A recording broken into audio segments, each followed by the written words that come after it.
नमस्कार, मैं हूं नीरज पांडे और इस समय हम बंगाल के दौरे पर हैं। मेरे साथ बात करने के लिए देश के रक्षा मंत्री और भारतीय जनता पार्टी के वरिष्ठतम नेता राजनाथ सिंह जी। राजनाथ जी, आपका बहुत बहुत धन्यवाद, आपने एबीपी न्यूज़ को समय दिया अपने व्यस्त शेड्यूल में। देखिए, बंगाल की लड़ाई ही कुछ ऐसी है कि सर, सबका जो दिमाग है और सबकी जो सोच है बंगाल पे टिकी हुई है। आपको क्या लगता है, ममता बनर्जी कह रही हैं सर कि खेला होगा, या जो आप लोगों ने नारा दिया है 2019 में हाफ और 21 में साफ, वो नारा सही साबित होगा? नहीं, अब बंगाल में न खेला होवे न कोई तमाशा होवे। अब बंगाल में केवल काम होवे, विकास होवे। अब खेला तमाशा ना होवे बंगाल में। बहुत सारी स्कीम्स आपने अपने घोषणा पत्र में दी है, विजन डॉक्यूमेंट में। क्या लगता है कि कौन सी ऐसी स्कीम है आपकी जो क्लिक करेगी बंगाल की जनता में? हम इस आधार पर घोषणा पत्र तैयार नहीं करते कि हमारी कौन सी स्कीम क्लिक करेगी। घोषणा पत्र तैयार करते समय हम इस बात की सावधानी बरतते हैं कि जिस राज्य के लिए हम घोषणा पत्र तैयार कर रहे हैं उसमें उन्हीं सब सारी चीज़ों का उल्लेख होना चाहिए अथवा उसका कमिटमेंट होना चाहिए जिसके आधार पर हम उस राज्य का विकास कर सकें, एक कम्प्रिहेंसिव डेवलपमेंट उस स्टेट का हो सके। इस सोच के आधार पर हम घोषणा पत्र तैयार करते हैं। केवल लोगों को लुभाने के लिए हम घोषणा पत्रों में बहुत सारे जो वादे करते हैं उसका उल्लेख नहीं करते हैं। क्या आपको लगता है सर कि बंगाल में अभी तक की जो सरकारें रही हैं बंगाल का विकास करने में अक्षम साबित हुई? नहीं, इसमें कहीं दो मत नहीं है। चाहे वामपंथी दलों की सरकार रही हो, चाहे टीएमसी की सरकार, बंगाल लगातार पिछड़ता चला गया है। बंगाल में गरीबी भी बढ़ी है, बेरोजगारी का संकट भी बहुत ज़्यादा गहरा हुआ है, कानून और व्यवस्था की स्थिति तो पूरी तरह से ध्वस्त हो गई है। अमन अमान के हालात अब बंगाल में नहीं रह गए। इस चुनाव के दौरान सर देखा गया बहुत सारी घटनाएं ऐसी हुई हैं जिसमें लगा कि वाकई राज्य सरकार में कहीं ना कहीं कानून व्यवस्था को लेकर दिक्कतें हैं। कल भी आपके भारतीय जनता पार्टी के एक कार्यकर्ता की हत्या हुई। लगातार हत्याएं और घटनाएं, हिंसा हो रही है। ये दौर चल रहा है हत्याओं। आपको लगता नहीं कि सेंटर में चूंकि आपकी सरकार है, आप लोगों को बहुत पहले ही राज्य सरकार पे इस तरह का दबाव बनाना चाहिए कि जो एक संघीय व्यवस्था है, जो संघीय ढांचा है, उसे और मजबूत किया जा सके? नहीं, राज्य केंद्र सरकार की तरफ से जो भी कोशिश हो सकती थी वो कोशिश की गई, लेकिन फेडरल स्ट्रक्चर में एक सीमा तक ही किसी राज्य से आग्रह किया जा सकता है किन्हीं मुद्दों पर। हम सीधे वहाँ पर कोई प्रेसिडेंट रूल इम्पोज नहीं कर सकते। लेकिन ममता बनर्जी तो बार-बार आप संघीय ढांचा की कुछ अपनी मर्यादाएं भी होती हैं और उन मर्यादाओं को ध्यान में रखते हुए ही हमको कदम उठाने पड़ते हैं। ममता बनर्जी सर, आप 21 साल पहले चलते हैं थोड़ा सा। आप ममता बनर्जी के साथ मंत्रिमंडल में थे, ट्रांसपोर्ट मिनिस्टर थे, वो रेल मंत्री थी। 1999 की ममता बनर्जी और 2021 की ममता बनर्जी में कैसा अंतर देखते हैं? क्या वही वैसा ही रूप, या आपको लगता है कि बहुत सारे उनके नेचर में, उनके काम करने के तरीके में बहुत सारा अंतर भी आप देखते हैं? देखिए, व्यक्तिगत रूप से मैं किसी के बारे में कोई टिप्पणी नहीं करना चाहूँगा, लेकिन मैं इस नतीजे पर पहुँचा हूँ कि जब से वो मुख्यमंत्री बनी हैं और मुख्यमंत्री बनने के साथ जो बंगाल की जनता की उनसे अपेक्षाएं थी, उन अपेक्षाओं की कसौटी पर वो पूरी तरह से विफल रही है। मतलब जो उन्होंने जो भी वादे किए थे बंगाल की जनता से, अपने वादों को पूरा नहीं किया है। तो इस बार बंगाल जैसे वामपंथी दलों की जब सरकार थी, पिछड़ता चला गया, कानून और व्यवस्था के हालात बिल्कुल बद से बदतर होते चले गए। वैसे ही ममता जी के मुख्यमंत्री बनने के बाद, टीएमसी की सरकार बनने के बाद भी हालात और बदतर हुए हैं। अब बंगाल की जनता परिवर्तन चाहती है।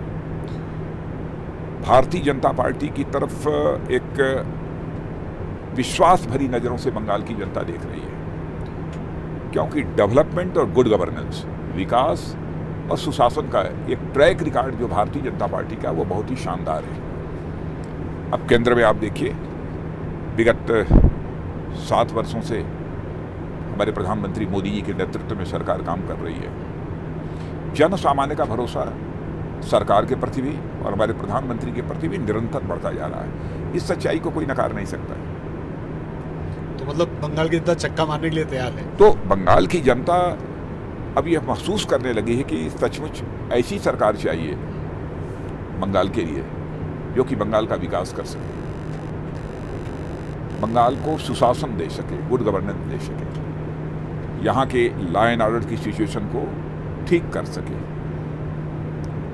तो इस दृष्टि से जब बंगाल की जनता विचार करती है तो सहज रूप से उसकी नज़र जाकर किसी राजनीतिक पार्टी पर टिकती है तो भारतीय जनता पार्टी है। सर, आपने एक सभा में कहा कि सौरभ गांगुली के छक्के की तरह इस बार बंगाल की जनता भारतीय जनता पार्टी को आगे बढ़ाने में के लिए तैयार है।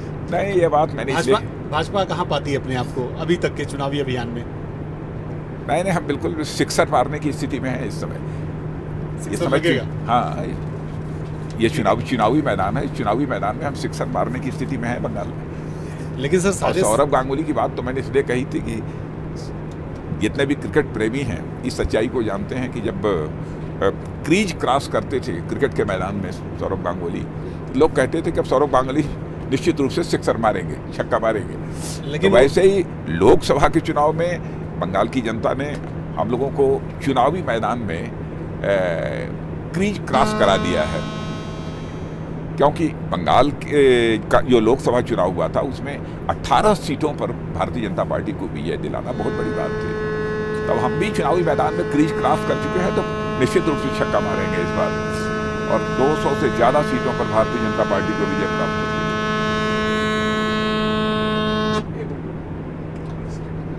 लेकिन सर कहाँ चूक रह गई? सौरभ गांगुली आपकी पिच पर क्यों नहीं खेल पाए? नहीं, अब उसके बारे में नहीं कही है, तो उनका अपना फैसला है, लेकिन अच्छे क्रिकेट के खिलाड़ी हैं इसलिए मैंने उनका उदाहरण दिया था। सर, आपने कहा कि बंगाल की जनता छक्का मारने के लिए तैयार है, लेकिन जो सारे सर्वे रिपोर्ट्स आ रहे हैं, ओपिनियन पोल आ रहे हैं, उसमें भारतीय जनता पार्टी पिछड़ती नजर आ रही है। 100-110 के आसपास ओपिनियन पोल सारे दे रहे हैं। वैसे एबीपी न्यूज़ ने जब भी चुनाव होने वाले होते हैं अथवा जब भी चुनाव हो जाते हैं उसके बाद भी जो ओपिनियन पोल आते हैं, आपने देखा होगा अधिकांश ओपिनियन पोल गलत सिद्ध होते हैं। इसलिए ओपिनियन पोल पर मैं रिलाई नहीं करता हूँ और मैं ये नहीं मानता हूँ कि जो उसका ट्रेंड भी जो बतलाता है वो बराबर सटीक ही चुनाव परिणाम उसी के अनुरूप आते हों, ऐसा नहीं होता है। आप लोग आश्वस्त हैं सरकार बनाने के लिए? मैं पूरी तरह से आश्वस्त हूँ और मेरा तो विश्वास है कि शायद 200 से अधिक सीटें भी भारतीय जनता पार्टी को बंगाल के चुनाव में प्राप्त हो सकती हैं। लेकिन सर, आपको लगता नहीं कि ममता बनर्जी इस समय व्हील चेयर पर सभाएं कर रही हैं, जनता के बीच में जा रही हैं और उससे उनको सहानुभूति मिल रही है, इसका नुकसान होगा बीजेपी को? नहीं, सहानुभूति क्या मिलेगी? अपने भारतीय जनता पार्टी ने चोट पहुंचाई हो ऐसा तो हुआ नहीं है। सिक्योरिटी लैप्सेस के कारण हुई है, उनकी अपनी चूक के कारण जो है वो दुर्घटना हुई है। दुर्घटना तो किसी की भी हो सकती है। लेकिन उनके बयान भी काफ़ी बदले। पहले उन्होंने कहा कि बीजेपी के कार्यकर्ताओं ने धक्का दिया, लेकिन बाद में आप इसे किस रूप में? केवल देखिए, इसका मतलब कि कहीं न कहीं हताशा है, कहीं निराशा है। अब सहानुभूति के आधार पर वह चुनाव की वैतरणी को पार करने की कोशिश कर रही है। राजनाथ जी, आप लोग जिस दौर के नेता हैं उस दौर में पक्ष और विपक्ष की काफ़ी मर्यादाएं रहती थी, आप लोग बहुत ध्यान भी रखते हैं, आज भी आप लोग बहुत ध्यान रखते हैं। लेकिन आपको लगता नहीं कि इन दिनों जो पॉलिटिकल सिनारियो है उसमें भाषा की मर्यादा बहुत छीड़ हो गई है? आपके प्रदेश अध्यक्ष हैं दिलीप घोष, उन्होंने कहा कि अगर ये पैर टूटा दिखाना ही है तो आप बरमूडा पहन लीजिए, कपड़े कम कर लीजिए। तीरथ सिंह रावत का बयान अलग, आपने कई बयान उन्होंने देखे। तो आपको लगता नहीं ममता बनर्जी ने भी आपके राष्ट्रीय अध्यक्ष को लेकर एक बयान दिया? किसने क्या कहा क्या नहीं कहा इस पर मैं नहीं जाना चाहता हूँ, लेकिन एज ए होल सब मिला जुला कर मैं ये कहना चाहूँगा कि राजनीतिक क्षेत्र में भी मर्यादाएं नहीं टूटनी चाहिए, भाषा पर भी संयम होना चाहिए। इसकी कोशिश सभी के द्वारा की जानी चाहिए, चाहे पक्ष हो तो विपक्ष हो, कोई भी हो। दिलीप घोष के बयान को कैसे लेते हैं सर आप? मैंने दिलीप घोष का बयान मैंने नहीं सुना। अब दिलीप घोष हमारे पश्चिमी बंगाल के तेज तर्रार नेता हैं, वो हमारी पार्टी के अध्यक्ष हैं। उनके बयान को मैंने सुना नहीं जैसा आप कह रहे हैं। वैसे दिलीप घोष भी वैसे दिलीप जी मैंने देखा है कि बराबर बहुत ही संभल कर बोलते हैं। सर, बंगाल में आप चूंकि लगातार भ्रमण कर रहे हैं, लगातार सभाएं कर रहे हैं, आपको लगता नहीं कि बंगाल में पार्टी को आपको चेहरा देना चाहिए और चेहरा नहीं देने का कहीं नुकसान हो सकता है? देखिए, इसके पहले के जो चुनाव हुए हैं आप देखें यदि कई राज्य ऐसे हैं कि जहाँ पर हम लोगों ने कोई मुख्यमंत्री कौन होगा इसके बारे में घोषणा नहीं की थी, लेकिन फिर भी हम लोगों को शानदार कामयाबी हासिल हुई। अब दिल्ली के बगल का ही हरियाणा राज्य देख लीजिए, हम लोगों ने चीफ मिनिस्ट्रियल कैंडिडेट नहीं घोषित किया था, फिर भी हमको कामयाबी हासिल हुई, शानदार कामयाबी हासिल हुई। कई राज्यों में आपने दिए, कई राज्यों में दिए, कई राज्यों में नहीं दिए। ये परिस्थितियों पर निर्भर करता है। जहाँ आवश्यक समझते हैं देते हैं, जहाँ लगता है कि नहीं बाद में विधायक आएंगे उसका चुनाव करेंगे। मानते हैं कि बिना चेहरे के भी हम लोग जीत सकते हैं। हाँ, बिल्कुल, इसमें कहीं दो मत नहीं। अगर बाय द वे देखिए, भारतीय जनता पार्टी की जो कामयाबी होती है ना, जैसा मैंने कहा ना कि इसका एक ट्रैक रिकॉर्ड ऐसा है गुड गवर्नेंस और डेवलपमेंट का, कि उसके प्रति लोगों का विश्वास है, भरोसा है, इस आधार पर हम कामयाबी हासिल करते हैं। ये असम और में हमारे पास मोदी जी जैसा एक नेतृत्व है। और इतनी बात मैं जरूर कह सकता हूं कि अपने प्रधानमंत्री के बारे में कहने में मुझे संकोच भी नहीं है कि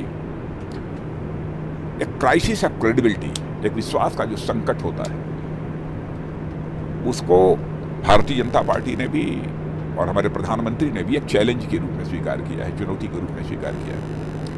हम लोग जो अपने घोषणा पत्रों में कहते हैं अक्षरशः उसका पालन करते हैं। यानी हमारे वर्ड्स और डीड्स, हमारे कथनी और करनी में अंतर नहीं होना चाहिए। सर, ये हमारी कोशिश रहती है। 5 राज्यों में चुनाव है, लेकिन जो 2 सबसे महत्वपूर्ण राज्य हैं उसमें पश्चिम बंगाल और असम है।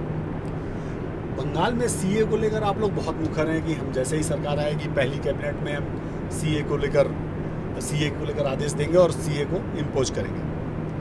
लेकिन असम को लेकर जब बात आती है तो सीए में कहीं ना कहीं आप लोगों की आवाज दब जाती है। ऐसा कहीं पर कोई न हिचक है, न कहीं पर कोई संकोच है।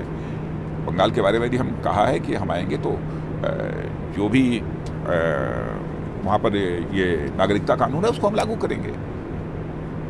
और असम का यहाँ तक प्रश्न है, कुछ लोगों ने इसको लेकर गलतफहमी, एनआरसी और नागरिकता कानून को लेकर गलतफहमी पैदा करने की कोशिश की है। कल मैंने कहा जिनकी गलतफहमी होगी एक बार उनके साथ भी बैठेंगे, बातचीत करेंगे। हाँ, लेकिन किसी अवैध घुसपैठिए को हम नागरिकता नहीं देंगे। लेकिन जो लोग सर आ गए हैं ऑलरेडी 10 साल 12-15 साल से भारत में रह रहे हैं, उनको लेकर कैसे जो भी नागरिकता कानून के जो प्रोविजंस हैं उसके तहत जिनको नागरिकता मिल सकती है उनको नागरिकता मिलेगी। एनआरसी को लेकर क्या रुख है अभी सरकार का?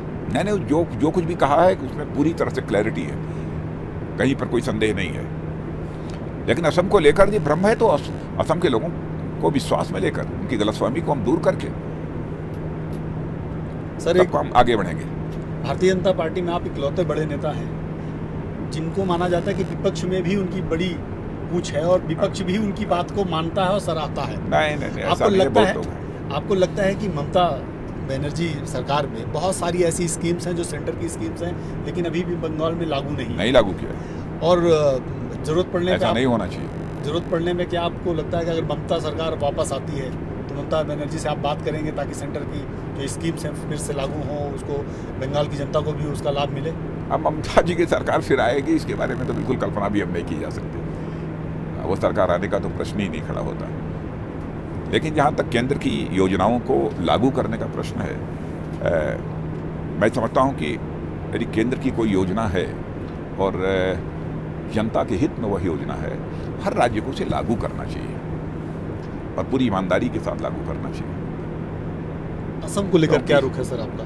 असम को लेकर असम भी चुकी आप लगा? नहीं, असम में तो पहले से भी ज़्यादा सीटों पर इस बार भारतीय जनता पार्टी को विजय प्राप्त होगी। लेकिन ऐसा लगता नहीं कि कांग्रेस का जो कॉम्बिनेशन है, खासकर बदरुद्दीन अजमल के साथ और जो छोटी पार्टियों के साथ जो उन्होंने कॉम्बिनेशन अपना बनाया है, वो कहीं ना कहीं भारतीय जनता पार्टी को परेशानी में डालने वाला है? परेशानी में नहीं डालने वाला, उनको संकट में डालने वाला है। कांग्रेस ने जिसके साथ अलायंस कर रखा है AUDF के लिए, यह अलायंस उनके लिए संकट पैदा करेगा। अलायंस भारतीय जनता पार्टी के लिए कोई संकट नहीं पैदा होने वाला। लेकिन राहुल गांधी का कहना है कि सर जैसे ही हमारी सरकार आती है असम में तो असम से हम सीए को हटाएंगे, असम को लागू नहीं होने देंगे। क्या ऐसा हो सकता है सेंटर सीए को लागू नहीं करने देंगे असम में? पहली ही कैबिनेट में हम ये निर्णय करेंगे। क्या आपको लगता है कि सेंटर से पास कोई कानून किसी राज्य में लागू नहीं करने दिया जाएगा? देखिए, राहुल गांधी भी सच्चाई को जानते होंगे और देश की जनता भी जानती है कि आगामी कई वर्षों तक अभी कांग्रेस कभी सत्ता में नहीं आने वाली है। यह अब तय हो चुका है। लेकिन राहुल गांधी सर लगातार वो दीवा स्वप्न देखें तो उसको तो मैं रोक नहीं सकता। राहुल गांधी सर लगातार कुछ ना कुछ बयान देते रहते। आज भी सुबह उन्होंने ट्वीट किया कि संघ को मैं परिवार नहीं कहूँगा क्योंकि संघ परिवार नहीं है। परिवार में महिलाएं होती हैं, बच्चे होते हैं और संघ में महिलाओं और बच्चों का कोई उनका कोई योगदान नहीं है और ना ही उनकी मान्यता है। देखिए, राहुल गांधी की क्या बोलते हैं मैं समझ नहीं पाता हूँ और न समझने की मैं उसको कोशिश करता हूँ। अब उनके बारे में कोई टिप्पणी नहीं करूँगा मैं। सर, इन दिनों बड़ी चर्चा है भारत पाकिस्तान के रिश्ते को लेकर। भारत पाकिस्तान के रिश्ते, क्योंकि आप रक्षा मंत्री हैं और तो आपसे ये सवाल बनता है, काफ़ी सकारात्मक हुए हैं और महत्वपूर्ण कदम भी उठाए जा रहे हैं। हाल में दोनों देशों की जो सेनाओं के बीच में जो सीज़ फायर को लेकर इम्प्लीमेंटेशन हुआ, वो बहुत महत्वपूर्ण है। क्या आपको लगता है कि पाकिस्तान जो उन्होंने ये वादा किया कि अब सीज़ फायर नहीं करेंगे, वायलेशन नहीं करेंगे, उस पर कायम रहेंगे और इससे इन दोनों देशों के जो रिश्ते हैं वो सामान्य होंगे? और जहाँ तक भारत का प्रश्न है, भारत ने बराबर अपनी तरफ से कोशिश की है कि जितने भी हमारे पड़ोसी हैं, पड़ोसियों के साथ हमारे रिश्ते बेहतर हों, बराबर कोशिश की है। आपने देखा होगा हमारा पड़ोसी पाकिस्तान है, उससे भी चाहे आदरणीय अटल बिहारी वाजपेयी रहे हों अथवा उसके बाद मोदी जी के प्रधानमंत्री बनने के बाद भी लगातार हम लोगों की तरफ से कोशिश हुई है, लेकिन रिश्ते अच्छे नहीं बन पाए तो उसके लिए जिम्मेदार भारत नहीं है बल्कि हमारा पड़ोसी ही है। लेकिन अभी एक बार पहल उनकी तरफ से हुई है कि बॉर्डर पर सीज फायर वायलेशन नहीं होना चाहिए, तो पाकिस्तान के भी डीजी मिलिट्री ऑपरेशन और हमारे भारत के भी डीजी मिलिट्री ऑपरेशन ने बैठकर आपस में बातचीत किया और इस पर सहमति बनी है कि सीज फायर वायलेशन नहीं होगा। क्या वजह? लेकिन यदि यह फैसला हुआ है और यह सहमति बनी है तो ईमानदारी से पाकिस्तान को भी इसका पालन करना चाहिए, यह हमारी अपेक्षा है पाकिस्तान से। सर, आप देश के रक्षा मंत्री हैं और इतनी बड़ी घटना हुई, क्या वजह मानते हैं, किस वजह से पाकिस्तान इतना नरम हुआ और आपके साथ, हमारे साथ इतना रिश्ते मजबूत करने? क्या इसके पीछे यूएई का भी कोई कनेक्शन है? नहीं, देखिए, पाकिस्तान ने अपनी तरफ से इनिशिएटिव लिया, क्या कारण थे उसमें मैं नहीं जाना चाहूँगा कि वो, बस इतना ही कहना चाहूँगा कि बस उसने इनिशिएटिव लिया है तो हम लोगों ने उस पर रेस्पॉन्ड किया है कि भाई आप अच्छे रिश्ते चाहते हैं। हम तो, भारत तो पहले से भी अच्छे रिश्ते चाहता रहा, लेकिन यदि पाकिस्तान चाहता है तो हमको कोई आपत्ति नहीं है।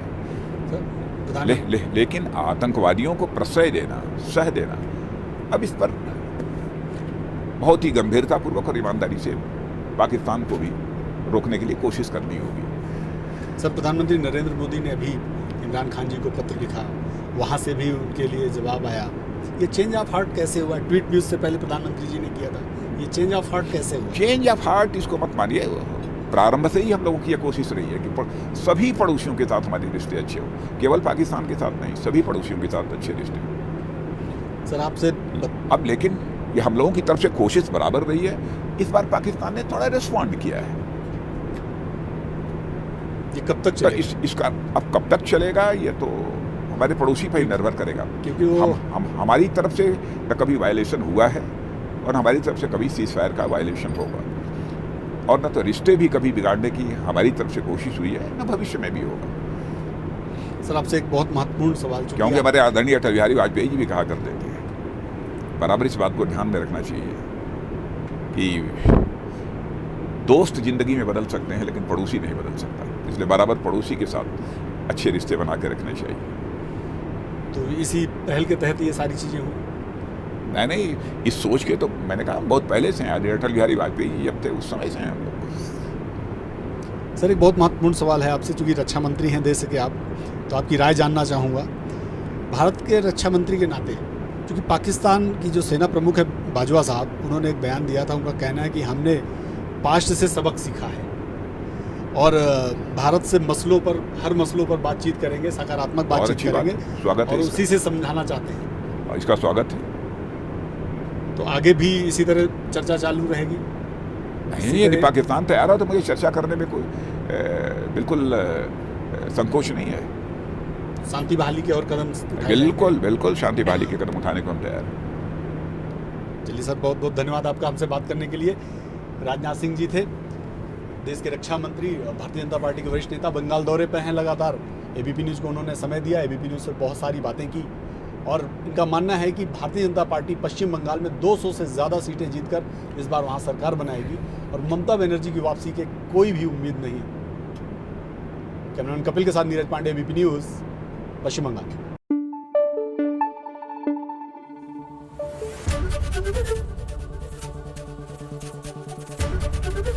एबीपी न्यूज़ आपको रखे आगे।